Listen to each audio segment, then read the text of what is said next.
Let's forget about the whine and the crying and the shooting and... Late one night in 1973, a desperate singer traded away the rights to his signature song and locked his master tapes in a vault by morning, while his track was blasting out of car radios across America. The man who sang it was sitting in a freezing guard shack, working a minimum wage night shift, and listening to his own stolen dream on a tiny transistor radio. That was the brutal reality of Music Row. One wrong move, one broken rule, or one powerful enemy, and your voice was wiped from the airwaves forever. I was overseas in battle. Welcome to Country Corner, where we unearth the forgotten legends, lost tapes, and incredible true stories As happy as I could be. behind the music that shaped our souls. This is the voices that disappeared from country radio overnight. Then I opened up the letter. Number 10. Bob Luman, Let's Think About Living, 1960. And every other song that I've heard lately. Bob Luman was standing on the stage of the Grand Ole Opry when the applause sounded like thunder. Are ready to die. We But behind the soundboards, a quiet war was being waged for his future. think about the hooping and the hopping and the bopping and the loving. His track had swept across the country overnight, offering a bright, satirical antidote to the gloomy teenage tragedy Think about life. songs dominating the airwaves at the turn of the decade. Yet, as the single peaked, One of them is wearing black. Luman was forced to leave the studio entirely due to an inescapable military draft notice Let's think about living. that landed on his doorstep without warning. While he was away serving his country, The whine and the crying and the shooting and the dying and the fellow. his record label quietly shifted their entire promotional budget to a younger, more compliant act About loving. Let's think about the hooping. who sounded almost identical. Most people do not know that Luman actually recorded the vocal track for his biggest hit Think about life. Let's think about while suffering from a severe case of double pneumonia, leaning against the studio wall just to stay upright. the other song that I've heard lately. Some fellow gets shot. When he finally returned home from service, expecting to pick up where he left off, Crying. Are ready to die. We program directors acted as if they had never heard his name. But if you think a stolen career is painful, let's think about the hooping and the hopping and the bopping and the... wait until you hear how a single phone call destroyed the next voice on our list. Number 9. Think about life.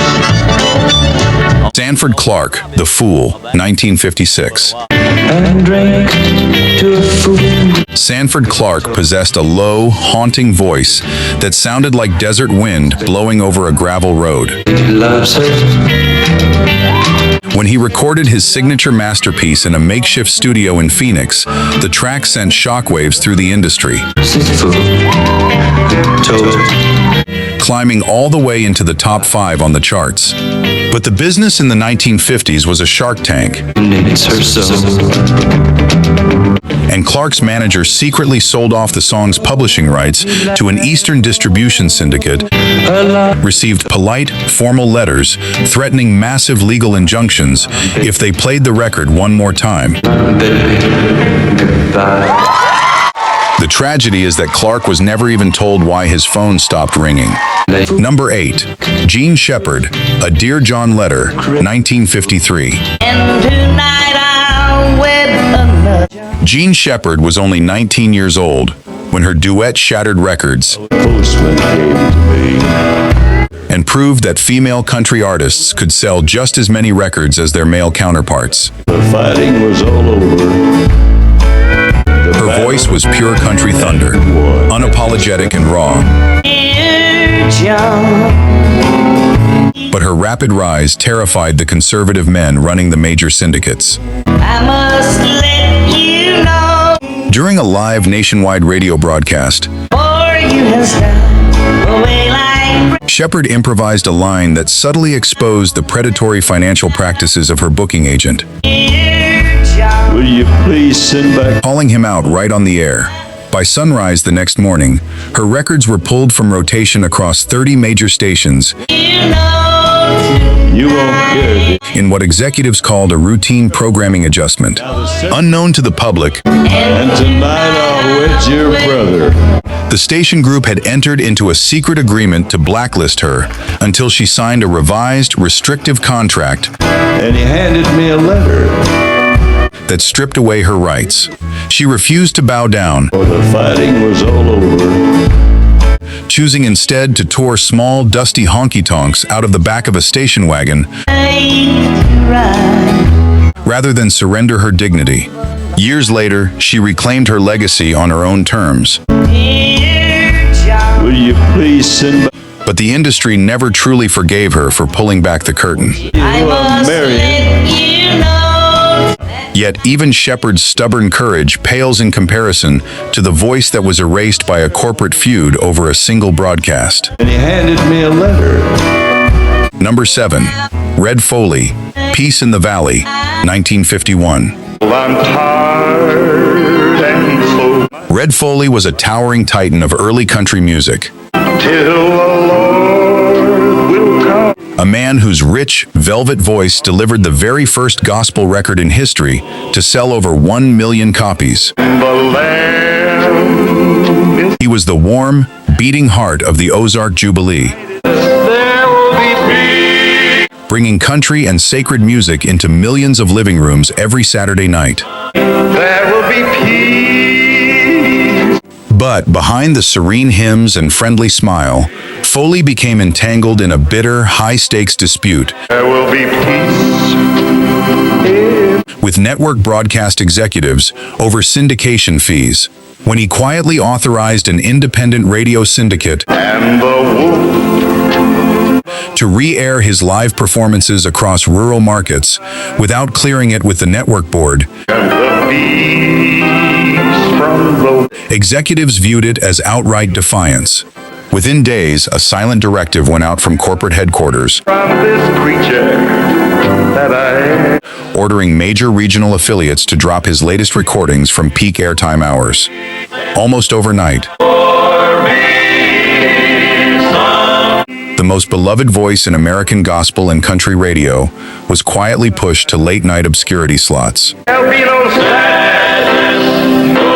Very few people know that Foley recorded his iconic vocal take in a freezing church basement There will be peace. using a single microphone hanging from a rafters hook. Though he kept performing, his dominance on mainstream radio was permanently cut short by suits who valued control over talent. The night is If corporate power play sounds cruel, there will be peace. entry number 6 will show you what happens when a career is sabotaged over simple human empathy. Number 6. Skeeter Davis, One Tin Soldier, 1972. Listen, children, to a story. Skeeter Davis had one of the most distinctive, angelic voices in the history of music. On the mountain was a treasure. Effortless and full of heartbreak. But in the early 1970s, during a live show in Nashville, Go ahead and hate your neighbor. she took a moment between songs to express sympathy for a group of young anti-war protesters arrested outside the venue. When comes the judgment day. Sitting in the audience that night were several high-ranking radio network owners So the people of the valley who viewed her gentle comments as an unforgivable act of betrayal. The response was immediate and ruthless. man answer from the kingdom without. Her records were quietly removed from playlists across the entire country before the weekend was over. Now the valley cried with anger. A secret memo was circulated among network DJs, instructing them to claim her records were simply out of print Beside the treasure on the mountain. if listeners called in to request them. Davis was devastated, Go ahead and hate your neighbor. retreating to her home outside the city to spend her days writing poetry There won't be any trumpets blowing. and tending to her farm. She eventually staged a quiet comeback years later, One tin soldier rides away. but the peak of her solo career was permanently cut short Go ahead and cheat a friend. by a few compassionate words spoken from a stage. There won't be any trumpets blowing. Before we reveal the top 5 most incredible vanishing acts in country music history, One tin soldier rides away. take a second to hit that subscribe button for Country Corner. We built this channel for listeners like you Out a kingdom on a mountain. who believe this music is sacred and who care about the real human stories behind every forgotten song. Valley people swore they'd have it for. By joining our community, you help keep these legends alive. Now, let us step into the top 5. Justified in the end. Number 5. Gary Stewart. She's Acting Single. I'm Drinking Double. 1975. Gary Stewart was a force of nature, an outlaw poet whose trembling, vibrato-drenched voice sounded like a heartbreaking in real time. His signature hit swept through every tavern and radio dial in America, solidifying him as the undisputed king of the 1970s honky-tonk sound. But Stewart was a deeply sensitive man who suffered from severe stage fright. And the sudden, crushing weight of national fame shattered his fragile nerves. During a high-stakes meeting with corporate radio executives in Chicago, he panicked, threw his drink on the floor, and walked out of the building forever. The offended executives immediately placed an unwritten ban on his entire catalog, declaring him far too unreliable for mainstream country radio. The most heartbreaking detail is that Stewart spent his final years slipping into local bars, quietly dropping quarters into jukeboxes just to hear his own music played in a crowded room. His sudden disappearance left a massive void in the genre. But the next entry on our list disappeared because of a secret that was far more personal.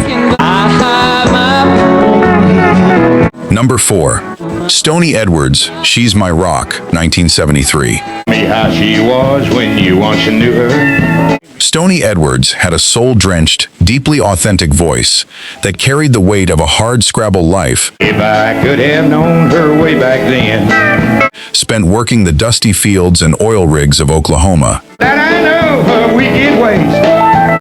As one of the very few black country artists signed to a major label in the early 1970s, She's the rock that I leave. he shattered barriers and earned genuine respect across the country music landscape. She took me in and made me.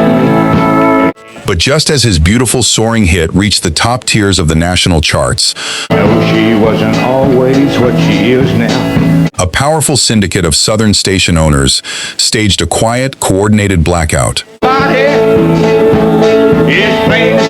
Unwilling to integrate their primetime broadcast hours during a tense political climate, She's the sunshine of my day. executives systematically removed his single from their automated programming reels. Thinking down the day. She's my rock and I. What makes his story truly heartbreaking is that Edwards had taken a devastating 2-story fall on an oil rig years prior, She's my rock and I ain't gonna go away. using music as his sole therapy to recover from severe brain trauma and physical paralysis. You ask me why I don't pack up. When the airplay vanished overnight, Edwards was left financially devastated, Could understand my thinking. forced to abandon the national stage to perform in small local taverns just to keep food on his family's table. I don't care what you say about her. Yet, as quietly as Edwards was erased from the airwaves, My rock and I ain't gonna go away. Number 3 shows what happens when an industry icon turns his back on the machine entirely. Make mistakes like everybody else. Number 3, Faron Young, It's 4 in the Morning, 1971. And what's for the dawn? Faron Young was a superstar, a charismatic showman, known worldwide as the Young Sheriff. How much better off she would be. With dozens of hit records under his belt. His 1971 release was an international phenomenon, It's 4 in the morning, and what's more, reaching #1 and proving that his classic sound could thrive in a changing musical landscape. now that's the last thing that I want to do. But as the decade progressed, corporate ownership began buying up independent radio stations, If I love her so much, I'd replacing seasoned DJs with automated, pre-programmed satellite playlists. what's more, the dawning war. Young, who was famously fiercely independent and outspoken, What's in that thing? Last night we broke up. openly mocked these corporate radio executives during a televised awards show, I saw more love in her eyes. calling them suits who did not know real music. Overnight, 4 in the morning, what's more, his new releases were flagged as non-compliant with network formatting, effectively blacklisting one of the greatest legends in the genre. the wanting in me. What most people do not realize is that Young had personally financed his own promo tours out of pocket, Fight, forget it. How much driving through the night to hand-deliver vinyl records to small-town stations. longer that it goes on. Oh, When those small stations were forced off the air by conglomerates, his main line of communication to his fans was severed forever. woke up, the wanting in me. #2, Mel Street, Smoky Mountain Memories, 1975. Smoky Mountain Mammal.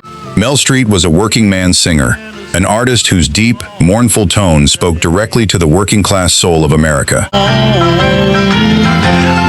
His music resonated deeply with listeners because he sang about real pain, poverty, and the quiet desperation of ordinary life. Smoky Mountain. But behind his rising success was a man fighting severe, untreated clinical depression Sleep with his feet. Plays a warn. in an era when mental health was never discussed. In 1978, on his 43rd birthday, just as a new single was beginning to climb the charts, Street tragically took his own life. Was such a fool to me. The shock sent waves through the industry, but instead of honoring his incredible legacy, corporate radio syndicates panicked. Always hold her close. Executives feared that playing his deeply emotional music might be seen as morbid. And within 48 hours, his tracks were completely pulled from national playlists. Play some mountain memory. An entire body of work from one of the most soulful voices in country history was locked away, Things left to hold on to. leaving fans to mourn a man who was silenced both in life and on the airwaves. Mountain Mammal. #1, Johnny Russell, Rednecks, White Sox, and Blue Ribbon Beer, 1973. The cigarette smoke kinda hang. Johnny Russell possessed a warm, booming voice and a brilliant songwriting mind Cowboy is a cussin'. that gave the world some of its most enduring country classics. Some guy on the phone says I'll be. His iconic anthem became a massive crossover hit, celebrating the blue-collar spirit of working-class people everywhere, We don't fit in with that. with humor and genuine warmth. But behind his jolly stage persona lay a devastating human story Place that I'd rather be. of heartbreak, poverty, and betrayal that eventually destroyed his career. There's no place that I'd. Russell had signed away the royalty rights to his biggest hit Blue ribbon red. in a desperate attempt to pay for his wife's life-saving medical treatments during a terrible winter. On the phone says I'll be home soon. When the record company discovered he had also taken an advance from a rival label just to keep the heat on in his small home, With that white collar crowd. they executed a brutal legal clause. They not only pulled his single off every radio station overnight, And right here with my redneck. but they also seized his royalties and banned him from recording in any major Nashville studio for 5 full years. With my redneck Russell was left broke, humiliated, and unable to perform the very songs he had poured his soul into writing. White socks and blue. On the night his signature song reached the top of the charts, the man who sang it was working as a late-night security guard, Some guy on the phone says I'll be. listening to other artists play on a small transistor radio just to pass the time. It don't fit in with that. He had given everything he had to the music industry, and in return, they erased his voice when he needed them the most. Rather be than right here. Which of these forgotten legends do you think deserved a second chance on the radio? And whose story shocked you the most? Rather be than right here. Drop your thoughts in the comments below, because every single comment helps make sure these lost voices are never forgotten again. White socks and blue ribbon. If you love this journey into country music history, hit that like button, subscribe to Country Corner, and turn on notifications Noisy and mean. so you never miss another deep dive into the true stories behind the music. Thank you for listening, and we will see you in the next story.